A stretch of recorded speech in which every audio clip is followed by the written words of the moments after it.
Welcome back to the channel. आज का जो वीडियो है इसमें हम डिस्कस करेंगे ब्रिटिश नॉवेल्स MEG3 के important questions from exam point of view. जैसे कि आप सब जानते हैं कि टोटल 9 ब्लॉक्स हैं आपके इस सब्जेक्ट में, एंड 9 में से आपको यूजुअली कोई 5 जो है नॉवेल्स वो अटैम्प्ट करनी होती है, कोई 5 क्वेश्चंस आपको अटैम्प्ट करने होते हैं। Usually you will get about total somewhere between 7 to 9 and then you have to choose कि आपको कौन से जो है 5 क्वेश्चंस अटैम्प्ट करने हैं। पर इसका मतलब ये नहीं है कि आप सिर्फ कोई भी 5 नॉवल ही अटैम्प्ट करें and then you are good to go. That's not how it works, because short notes वगैरह भी आ जाते हैं, so you must be prepare for everything. So minimum 6, ज़्यादा अच्छा मैं बोलूँगी कि आप 7 कोई नॉवेल्स प्रिपेयर करें with summary and everything, and अगर आपने 2 नॉवेल्स को छोड़ भी दी तो भी चल जाएगा। So without any further ado, let's start with what are the important questions that you might get in the exam. पहला जो ब्लॉक है वो है हेनरी फील्डिंग का टॉम जोन्स। इसमें style of narration, mostly narrative strategies, narration के बारे में बहुत सारे क्वेश्चंस आते हैं। फिर फीमेल रिप्रेजेंटेशन या फिर फेमिनिस्ट कंसर्न्स के ऊपर क्वेश्चंस आते हैं। Marriage and theme of marriage and how the theme of marriage is a socially arrange institution for men, right, in favour of men। इसको हम कैसे डिस्कस करेंगे आगे, इस टाइप के क्वेश्चंस आते हैं। उसके अलावा कुछ और क्वेश्चंस जो है वो यहाँ पे ऐसे हैं, जैसे कि Fielding does not make any attempt to individualize his characters, do you agree with this view और not? Then importance of structures, 18th century society reflected, how is it that so, the role of narrator and the role of comic characters. These are some of the important questions which might come for Henry Fielding's Tom Jones.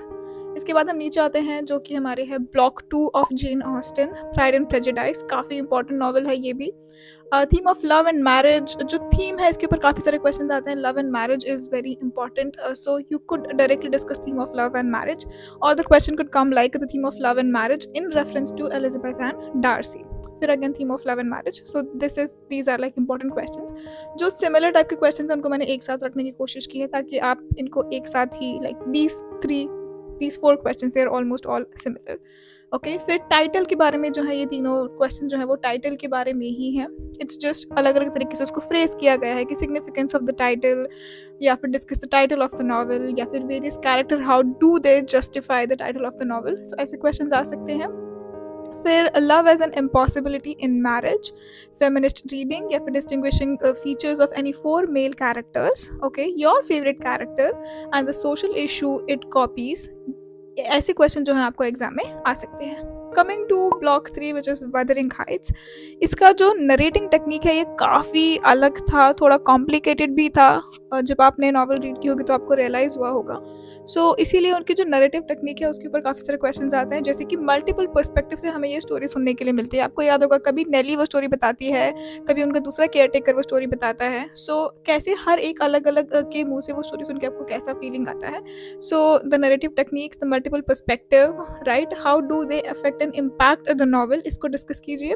How does Emily Brontë depict suffering in Wuthering Heights, and then the role of Heathcliff and the circumstances of his life, the character sketch of Catherine and Heathcliff as a Byronic hero। ये काफ़ी important question है कि कैसे वो Byronic hero की तरह हमें आता हुआ दिखाई देता है, but at the end he's almost a villain but also a circumstantial villain। So how do you discuss this, how do you feel about it, उसको analyze कीजिए, right? Discuss the prison motive, okay, with reference to various characters। इसकी setting को discuss कीजिए। abundant use of Christian symbols of evil with regards to Heathcliff, इसको discuss कीजिए। And also कैसे हमें Emily ब्रॉन्ते जो है उनका व्यू टुवर्ड्स रिलीजन देखने मिलता है थ्रू हर नॉवल, इसको डिस्कस कीजिए। Catherine as a subversive heroine and tumultuous Heathcliff and Catherine relationship, इसको डिस्कस कीजिए। ऐसे क्वेश्चन जो है वो एग्जाम में आ सकते हैं। Moving to block 4, Charles Dickens Great Expectations. इसमें जो फेरी टेल वाला जो क्वेश्चन है बहुत बार पहले के भी एग्जाम पेपर्स में आ चुका है, and the element of fairy tale, इसी को आप जो है री इन्वेंट करके ये स्टोरी लिखेंगे तो कैसी कोई स्टोरी बनेगी, इसको आप डिस्कस कीजिए। Pip's quest for self improvement, the Victorian theme of self improvement, the worldly mobile aspirations of Victorian society and the mobility of mid Victorian society. ये सभी जो है चारों सिमिलर क्वेश्चंस हैं, ऑलमोस्ट सेम क्वेश्चंस हैं, they are just pictured or they are just given to you in different forms, but Victorian society के बारे में भी काफ़ी questions आते हैं। फिर this novel merges the notion of respectability and criminality, okay, the juxtaposition of crime and respectability, this novel as a Bildungsroman and can Great Expectations be seen as a Bildungsroman, and of course the title आपको किसी भी novel के लिए आ सकता है कि इसके title को justify कीजिए। Moving on to block 5 which is George Eliot's Middlemarch. सो इसमें विमेन इन क्वेश्चन के आपको क्वेश्चन आ सकते हैं। पोर्ट्रेयल ऑफ वुमेन कैसे होता है, polyphony of voices, role of community पे बहुत सारे क्वेश्चन आते हैं। ये देखिए चारों क्वेश्चन जो हैं ये रोल ऑफ कम्युनिटी पे ही हैं, राइट। फिर role of Dorothea and Lydgate and also authorial control के ऊपर क्वेश्चन आते हैं। इसकी मेन थीम क्या है, मेन कैरेक्टर्स क्या है, राइट। ये देखिए सारे क्वेश्चन घूम फिर के उसी के बारे में है। Coming to block 6 which is Joseph Conrad's Heart of Darkness. इसमें उन्होंने काफ़ी बार ये क्वेश्चन पूछा है कि Africa is a place of negation या नेगेटिविटी। क्या आप इसको जस्टिफाई करते हैं, स्टेटमेंट को, do you agree with it, कैसे आप इसको जस्टिफाई करेंगे ये बताना है। And then the description of he died as he lived. Kurtz के बारे में आप बताइए। प्रोटैगनिस्ट का क्या रोल था वो बताइए। इसकी नैरेटिव टेक्निक को डिस्कस कीजिए, इसके स्ट्रक्चर को डिस्कस कीजिए। मार्लो का पॉइंट ऑफ व्यू क्या था वो बताइए। Theme of race, omniscient point of view and symbolic significance of the title. मैंने कहा था टाइटल वाले जो क्वेश्चन है वो किसी भी नॉवल में आ सकता है, और यहाँ मैंने 2 लिखा है, मतलब ये ऑलरेडी पहले 2 बार आ चुका है question. Coming to block 7, James Joyce, a portrait of artist as a young man। इसमें स्ट्रीम ऑफ कॉन्शियसनेस वाला जो क्वेश्चन है बहुत ज़्यादा बार एग्जाम में आ चुका है।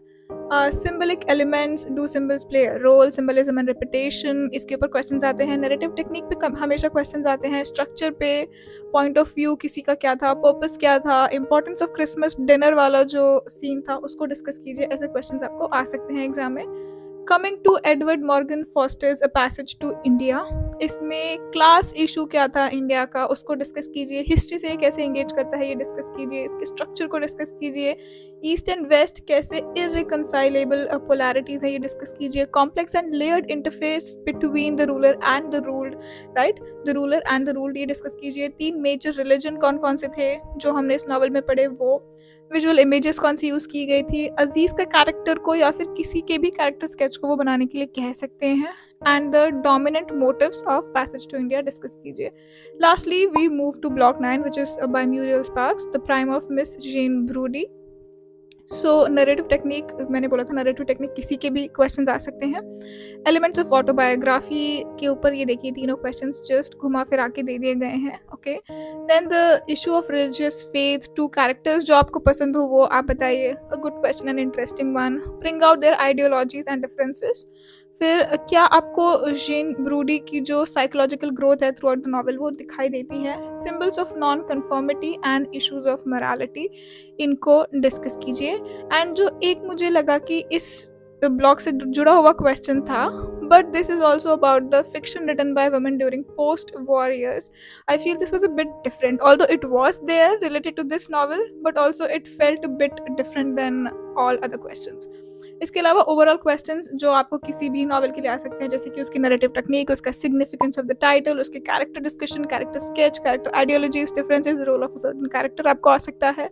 इनके स्ट्रक्चर, इनकी रैंडम एज रिलेटेड क्वेश्चन, जैसे कि हमने बहुत बार देखा है कि हीथक्लिफ एज ए बैरन एक हीरो, या फिर द ग्रेट एक्सपेक्टेशन का विक्टोरियन एज से जो रिलेशनशिप है वो, किसी भी नॉवल का theme, role of the narrator, your favourite character and the point of view of a certain character, ऐसे क्वेश्चंस आपको बहुत बार एग्जाम में आ सकते हैं। मैं पहले कुछ वीडियोस में डिस्कस कर चुकी हूँ कि अगर आपको चूज़ करनी ही है कोई 6 नॉवेल्स तो आपको 6 या 7 नॉवेल्स तो वो कौन सी होंगी, बट अगर आप चाहें तो मैं यहाँ पे आगे वो एक बार और क्विक और शॉर्ट में बता रही हूँ। सो टॉम जोन्स जो है बहुत ज़्यादा बड़ी नॉवल है, हम पूरी नहीं पढ़ सकते हैं। सो अगर आप इसकी समरी भी देखते हैं, I feel that's enough. Watch the summary and go through the question, sample answers वगैरह देखेंगे, I feel that is more than enough. Pride and prejudice definitely पढ़िए, बिल्कुल मत छोड़िए, बहुत इंपॉर्टेंट है। एंड आंसर करने के लिए भी this is a good book to attempt in the exam. Wuthering Heights भी लंबा है लेकिन इसके भी काफ़ी सारे अच्छे क्वेश्चंस आते हैं। मैंने इसको नहीं छोड़ा था, I read, actually I went to the audiobook section and then I heard this whole book and that's how I got to read somehow. Same with great expectations, इसको भी मैंने ऑडियो बुक पे ही सुना था। मिडिल मार्च मैंने छोड़ दिया क्योंकि बहुत ही अराउंड 800 पेज का नॉवल है, ये बहुत ही बड़ा नॉवल है। So I did get to see this summary and all, बहुत सारे ऐसे चैनल्स हैं जो बनाते हैं इनकी समरीज एंड ऑल। सो मुझे ये सब पता था कौन से कैरेक्टर्स हैं, क्या स्टोरी है, क्या प्लॉट है, but I did not really read this novel. And then Heart of Darkness छोटी नॉवल है एंड काफ़ी इंटरेस्टिंग है। आप एक बार खुद से रीड कर लेंगे तो आपको बहुत इंटरेस्टिंग एक कुछ नई चीज़ देखने के लिए मिलेगी। सो इसको आप खुद रीड कर सकते हैं, that is good, I will suggest. Same with a portrait of the artist is a young man, थोड़ी बड़ी नॉवल है बट फटाफट खत्म हो जाएगी, सो इसको मत छोड़िएगा। A passage of India is also very short, मतलब हार्ट ऑफ डार्कनेस जितनी छोटी तो नहीं है लेकिन फिर भी छोटी है एंड ईजी टू रीड है। सो और ऑल्सो इंडियन कैरेक्टर्स कुछ हैं, इंडियन थीम जो है हमें काफ़ी देखने मिलती है, तो फटाफट रीड हो जाएगा, इसको मत छोड़िएगा। And the prime of Miss Jean Brodie, I did not really read this but I watch the movie. I think 1.5-2 घंटे का मूवी जो आपको यूट्यूब पे मिल जाएगा देखने के लिए। तो ऐसे करके मैंने जो है सारा अपना सिलेबस ख़त्म किया था। अब आपको जैसे सूट करता है आप वैसे कीजिए, बट मैंने बताया कि सजेशन दिए कि ऐसे आप इसको कर सकते हैं। And yes, again all the best, bye bye. Now, if you still have any further questions, do let me know in the comment section, and I wish you all the best for the exam. Hope to see you guys in the next one. Bye bye.